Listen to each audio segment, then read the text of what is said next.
같이 기도하심으로 12월 8일 두 번째 수요일 저녁 예배를 시작합니다.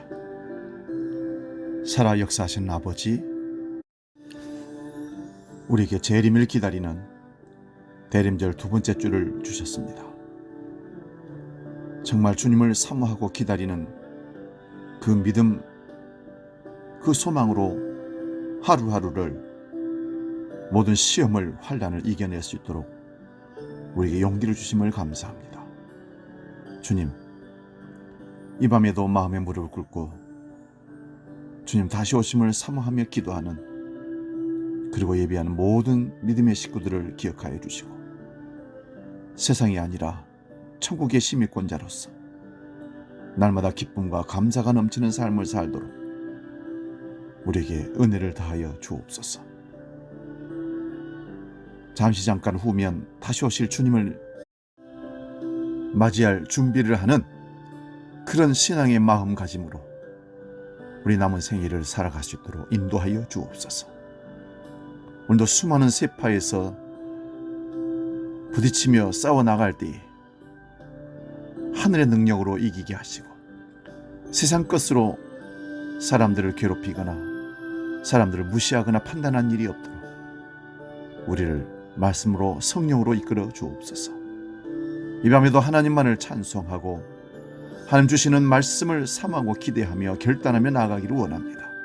주여, 어느 곳에서든지 마음의 무릎을 꿇고 예배하는 모든 심령들 속에 성령으로 충만케 채워 주시옵기를 예수님의 이름으로 기도하옵나이다.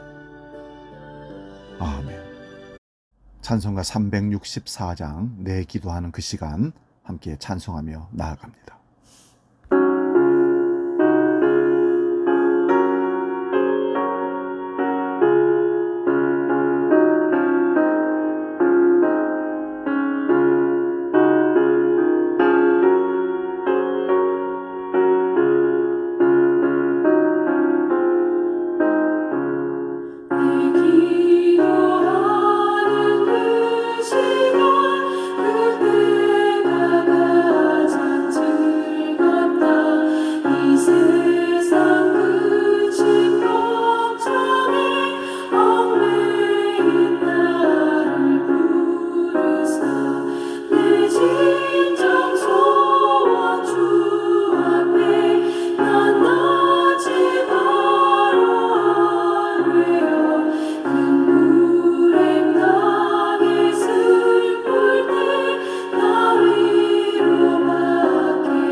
이제 오늘 저녁 우리에게 주신 하나님 말씀 봉독하고 말씀 상고합니다.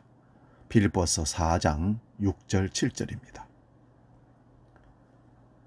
두 구절을 함께 봉독할 때 살아계신 주님의 음성을 들을 수 있기 바랍니다. 빌립보서 4장 6절 7절입니다. 봉독합니다. 아무것도 염려하지 말고 다만 모든 일에 기도와 간구로 너희 구할 것을 감사함으로 하나님께 아뢰라. 그리하면 모든 지각에 뛰어난 하나님의 평강이 그리스도 예수 안에서 너희 마음과 생각을 지키시리라. 아멘. 오늘 봉독한 말씀으로 빌립보서 강의 24번째 기도와 평강, 이런 제목으로 함께 은혜를 나눕니다. 기도와 평강.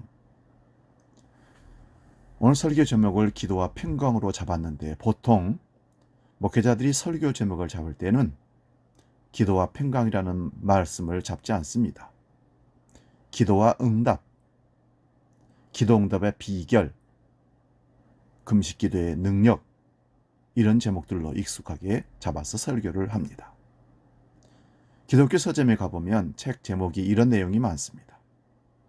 자신의 정성과 열정을 바쳐서 기도 응답도 받고 능력 있는 자가 된다는 식의 종교적인 거래를 가지고 성경의 말씀인 것처럼, 기도의 능력인 것처럼 표현해서 책을 써서 서점에 꽂아놓는 경우가 참 많습니다.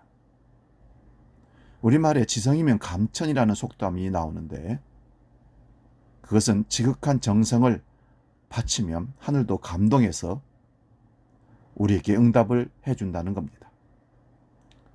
그런 생각이 교회 안에도 들어와서 좀 세련된 방식으로 기도한다고 해도 그것은 신과 거래하는 것입니다. 그런 식의 기도라면 미국의 전 대통령이었던 트럼프에게 한 수 배워야 합니다. 트럼프가 지은 책이 거래의 기술이랍니다. 거래의 기술을 넘어서 거래의 예술이라는 수준의 말로 그 책을 말들을 합니다. 거래를 잘해서 세계적인 부동산 재벌이 되었다는 자서전입니다. 그러나 성경의 기도는 거래가 아니라 자기 부인입니다. 자기 내려놓음이고 하나님의 뜻을 발견하는 것입니다. 기도에 대한 책 얘기가 나온 김에 하나 더 말씀드리자면, 자크 엘 릴의 우리의 기도라는 책입니다. 그 책 내용 중에 한 부분을 소개합니다. 이제 기도는 나와 같은 인간에게는 소비를 더 많이 할 수 있도록 돕는 의미가 있을 뿐이다. 가장 초보적인 차원에서 청원 기도는 유용한 물질들을 확보하려는 것이다. 그 물질들은 오늘날 우리가 필수적인 것이라고 규정하고 있지만 사실은 필요 이상의 여분에 해당하는 것들이다.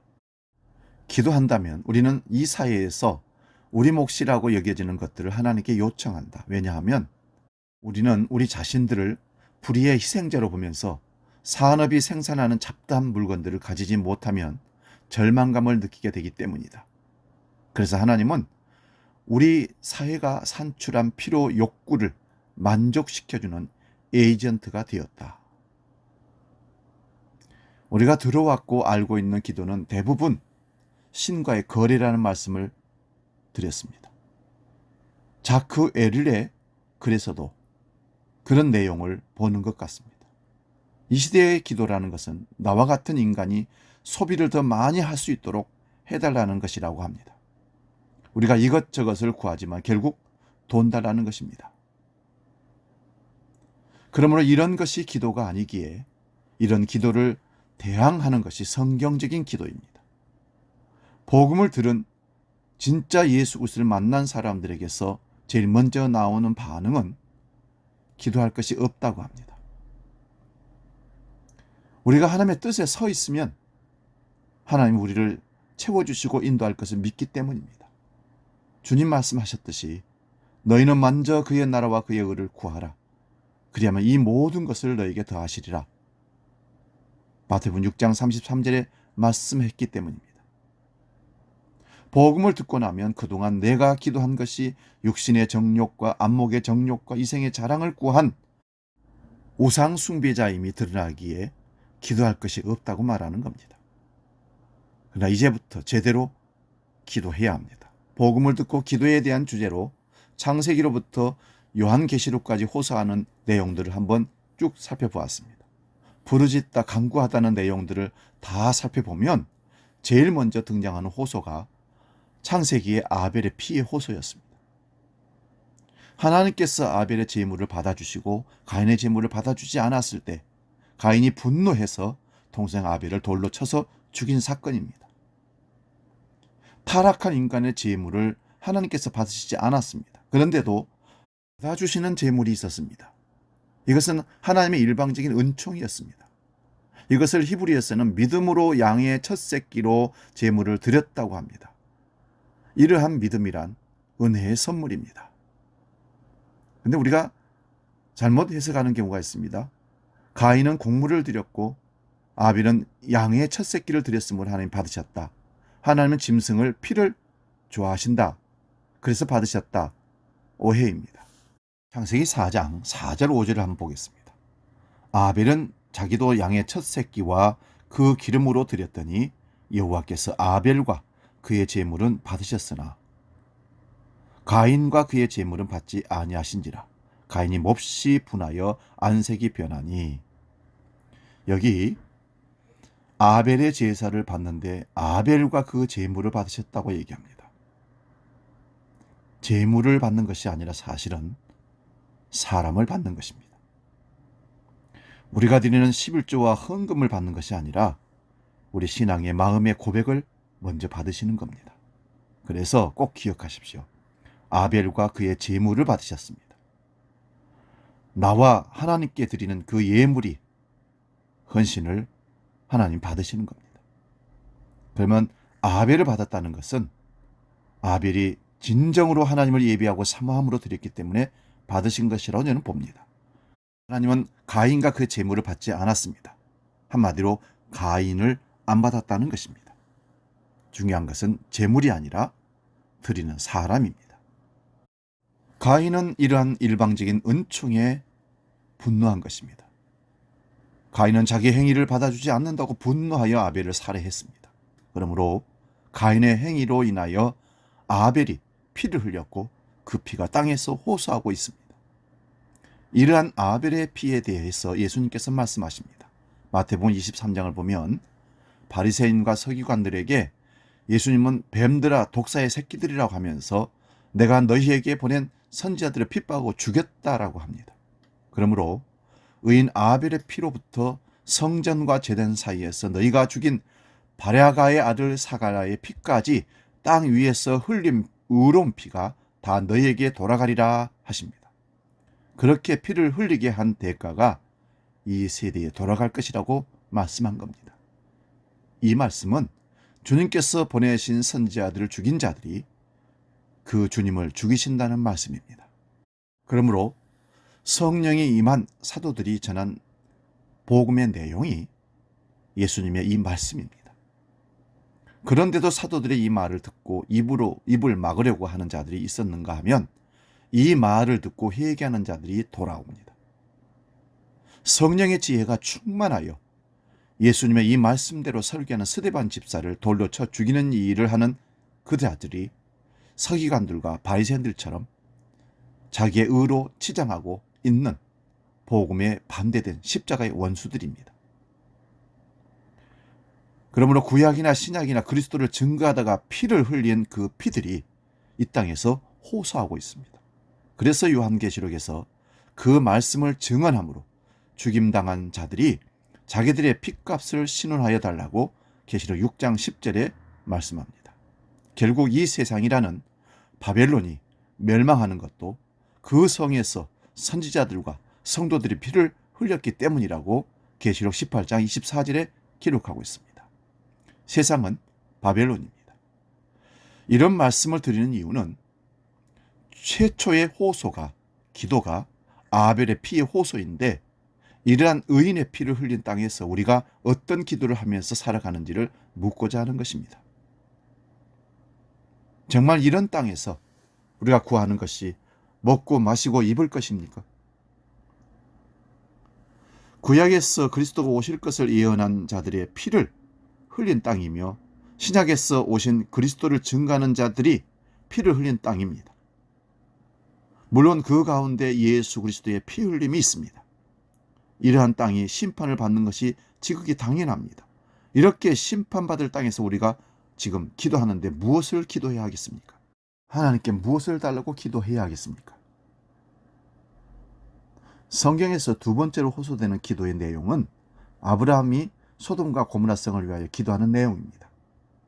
소돔과 고모라 성이 죄악이 가득했습니다. 그곳에 아브라함의 조카가 살고 있었습니다. 하나님께서 그곳을 멸하시려고 사자들을 보내셨는데 그 사자들을 아브라함이 잘 대접함으로 그 정보를 얻어내게 되었습니다. 그러자 아브라함이 그 사자들에게 악인과 의인을 함께 멸하는 것이 공의롭지 못하다고 기도하면서 그곳에 의인이 있으면 어떻게 하시겠냐고 하시자 그들로 인해서 용서하겠다고 말씀합니다. 그래서 아브라함이 50명의 의인, 45명의 의인, 40명, 30명, 20명, 마지막에 10명까지 하나님의 사자에게 요청 강구함으로 사자들이 그것을 허락했습니다. 그러나 결국 의인 10명이 없어서 그 성이 불살라집니다. 그런데 그곳에서 롯이 구원받아 나오는 것은 아브라함의 기도를 생각하셔서 하나님이 롯을 끄집어내셨다고 창세기 19장 29절에 말씀합니다. 이 소돔과 고모라 성에 대한 말씀을 베드로 사도도 베드로후서 2장 6절에서 8절에 기록하고 있습니다. 소돔과 고모라 성을 멸망하기로 정하여 재가 되게 하사 후세에 경건하지 아니할 자들에게 본을 삼으셨으며 무법한 자들의 음란한 행실로 말미암아 고통당하는 의로운 롯을 건지셨으니 이는 이 의인이 그들 중에서 거하여 날마다 저 불법한 행실들을 보고 들으므로 그 의로운 심령이 상함이라. 롯이 소돔과 고모라 성에 들어가서 살지만 그곳에서 함께 어울리지 못합니다. 그곳에 일어나는 음란한 행실들로 인하여서 고통을 당합니다. 괴로웠다는 것이죠. 저는 이 말씀을 보면서 아브라함이 언약을 받은 자로서 기도를 하기에 롯이 그 성 안에 사람들과 어울리지 못한 것이라고 보았습니다. 오늘날은 그리스도께서 우리를 위하여 하나님 우편에서 우리를 위해서 중보하시고 성령님이 우리 안에서 기도하시기에 우리도 롯처럼 이 세상에 살아가되 어울리지 못하고 살아가는 것입니다. 그래서 부정하고 음탕하고 더러운 것을 보면 우리가 마음의 양심의 가책을 받고 가슴 아파하고 눈물을 흘리는 것입니다. 그렇다고 그것을 떠날 수도 없어 우리는 겨우 살아가고 있습니다. 롯이 함께 어울리지 못하고 저녁 때에 혼자 성문 곁에 앉았다가 나그네를 영접했는데 그들이 천사였다고 성경은 말합니다. 그들이 롯의 가족을 이끌어낸 것입니다. 아브라함이 기도했기에 하나님께서 그 소돔과 고모라 성이 멸망하는 자리에서 롯과 그 아내와 그 두 딸을 끄집어내시듯이 끄집어내서 구출한 것이 예수 그리스도의 기도가 우리를 구출하고 끌어내셔서 하나님 백성 그리스도인이 되게 하셨다는 겁니다. 여러분, 소돔과 고모라 성이 할 때 소돔은요 동성애를 하는 도시다라는 뜻입니다. 요즘 차별금지법 안에 동성애자 합법화를 위해서 국회의원들이 노력하고 운동을 하고 있습니다. 우리 긴장하셔야 됩니다. 절대 차별은 해서는 안 되지만 동성애자들과 함께 차별법을 엮어서 동성애를 합법화로 만드는 것은 절대 반대입니다. 이건 있을 수 없는 것입니다. 동성애는 범죄입니다. 동성애자들을 미워할 필요는 없습니다. 그들도 구원받고 돌아와야 할 타락한 백성들이기 때문에 그렇습니다. 오늘 다시 본문을 봅니다. 아무것도 염려하지 말고 다만 모든 일에 기도와 간구로 너희 구할 것을 감사함으로 하나님께 아뢰라. 그리하면 하나님께서 어떻게 응답하신다고 말씀합니까? 나의 소원을 들으신다고 하십니까? 아닙니다. 그런 말씀이 아닙니다. 모든 지각에 뛰어난 하나님의 평강이 그리스도 예수 안에서 너희 마음과 생각을 지켜주신다고 합니다. 그런데 우리에게 염려가 있습니까? 없습니까? 늘 염려가 있습니다. 근데 어떻게 아무것도 염려하지 말라고 합니까? 지난주의 말씀을 기억해 보시기 바랍니다. 기쁨과 관용이 무엇 때문에 나옵니까? 주께서 가깝기 때문입니다. 재림이 가깝기 때문입니다. 그렇다면 아무것도 염려하지 말라고 하시는 것도 주님께서 가깝기 때문에 염려하지 않아도 된다는 것입니다. 예수님께서 무엇을 먹을까, 무엇을 마실까, 무엇을 입을까를 염려하지 말라 하셨습니다. 이런 것들은 이방인들이 구하는 것이라고 합니다. 이방인들이란 말은 하나님 아버지 없는 자들을 말합니다. 부모가 있는 어린아이는 걱정하지 않고 염려하지 않습니다. 마음이 평안합니다. 왜요? 부모님이 나를 먹이고 입히고 마시게 하기 때문에 그렇습니다. 보호하시기 때문에 그렇습니다.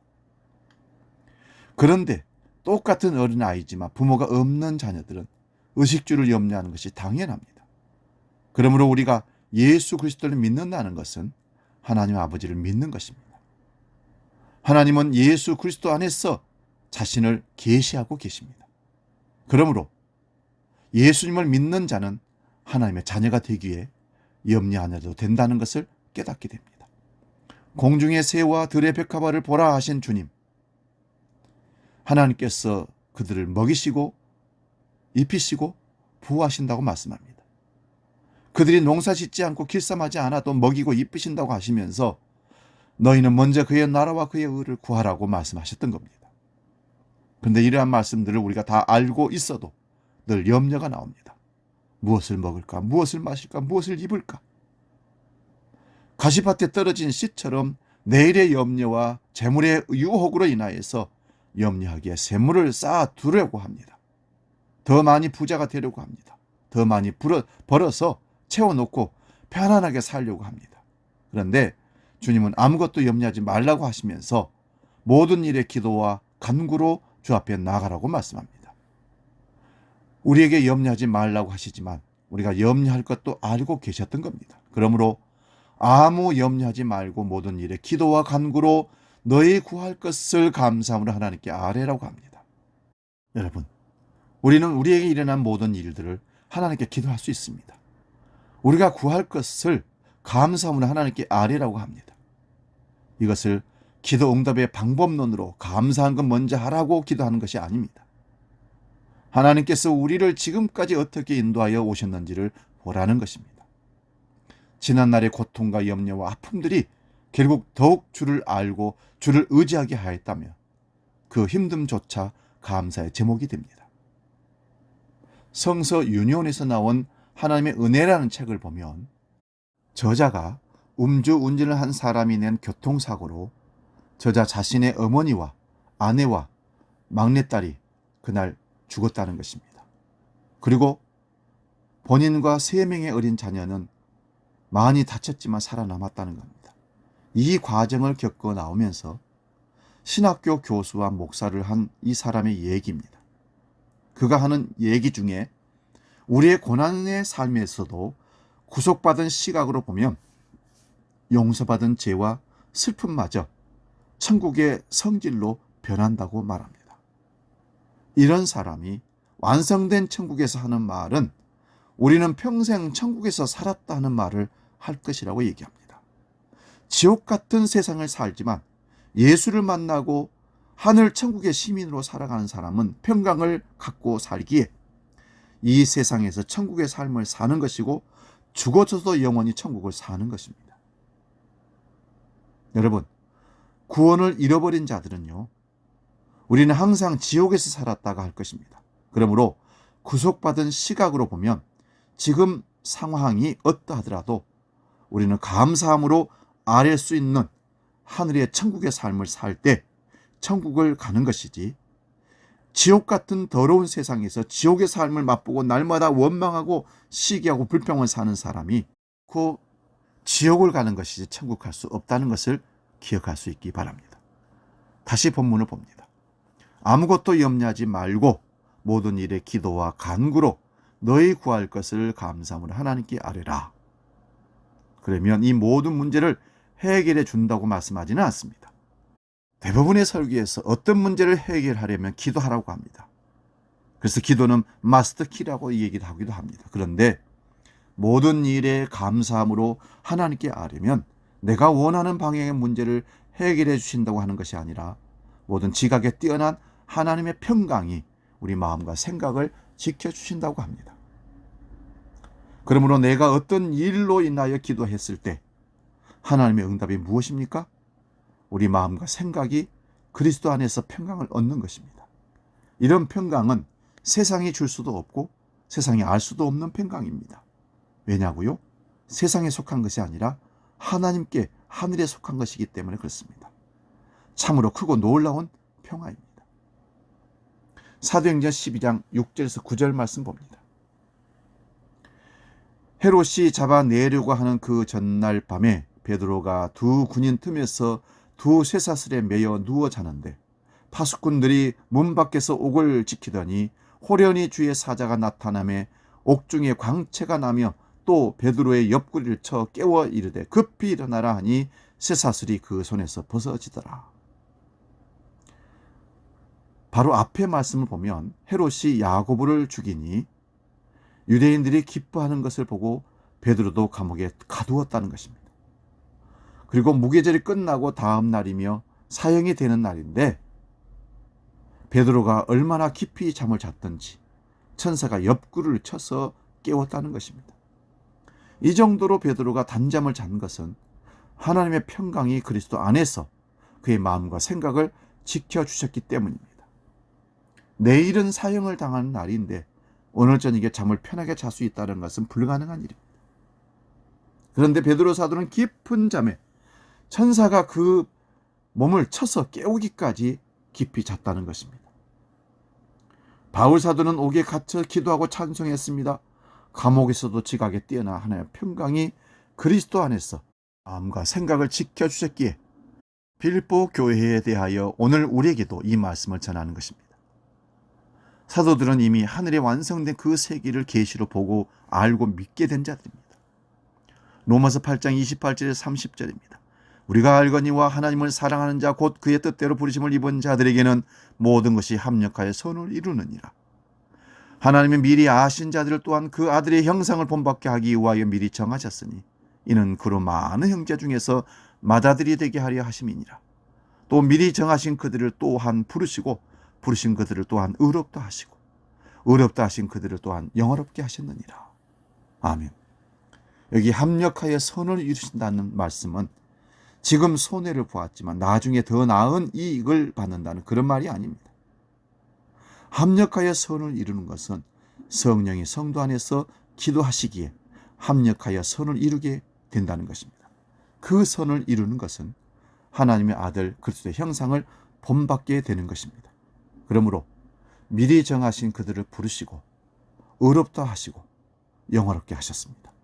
이것은 이미 십자가로 완료가 되었기에 성도가 모든 일에 감사함으로 기도하면 이런 말씀의 확신이 우리에게 주어집니다.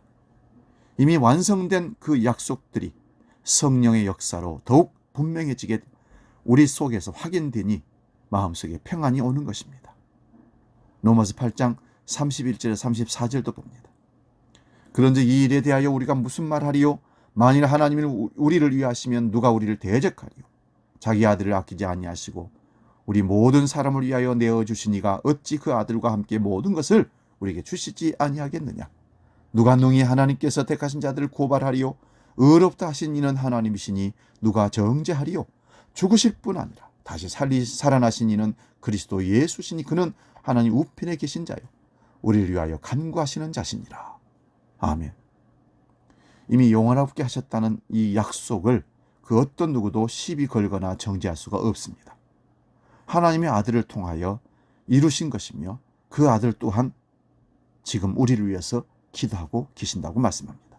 이어지는 말씀 35절에 39절 말씀도 봅니다. 누가 우리를 그리스도의 사랑에서 끊으리요?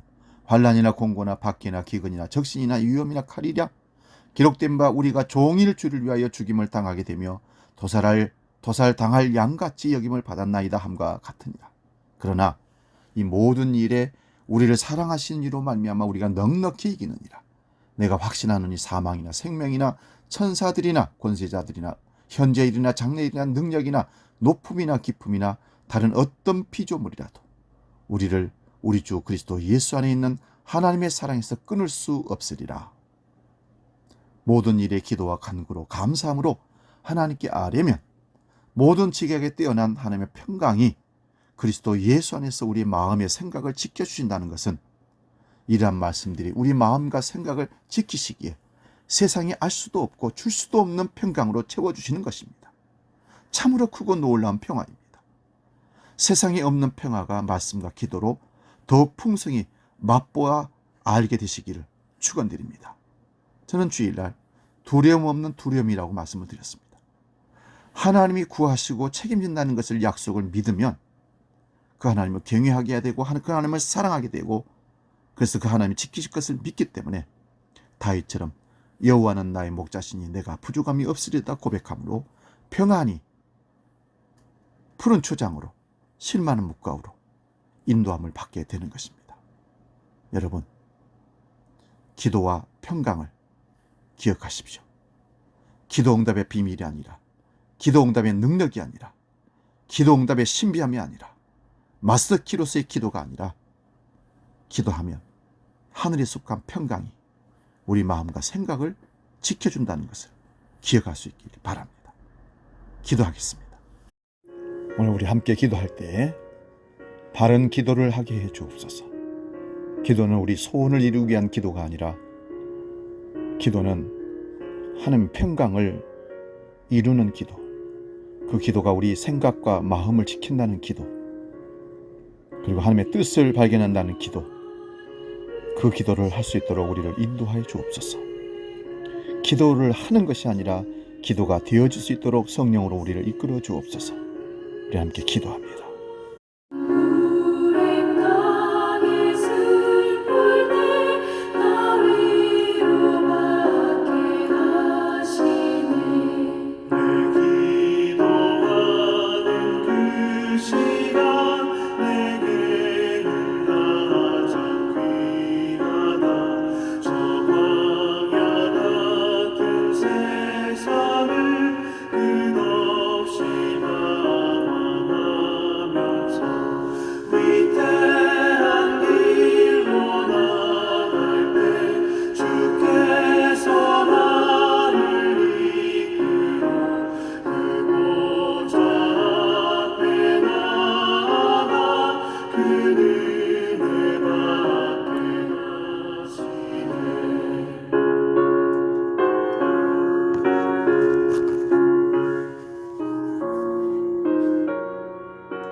기도하겠습니다. 하나님 아버지, 우리에게 기도를 허락하심을 감사합니다. 오늘 우리는 너희 구할 것을 감사함으로 하나님께 아뢰라.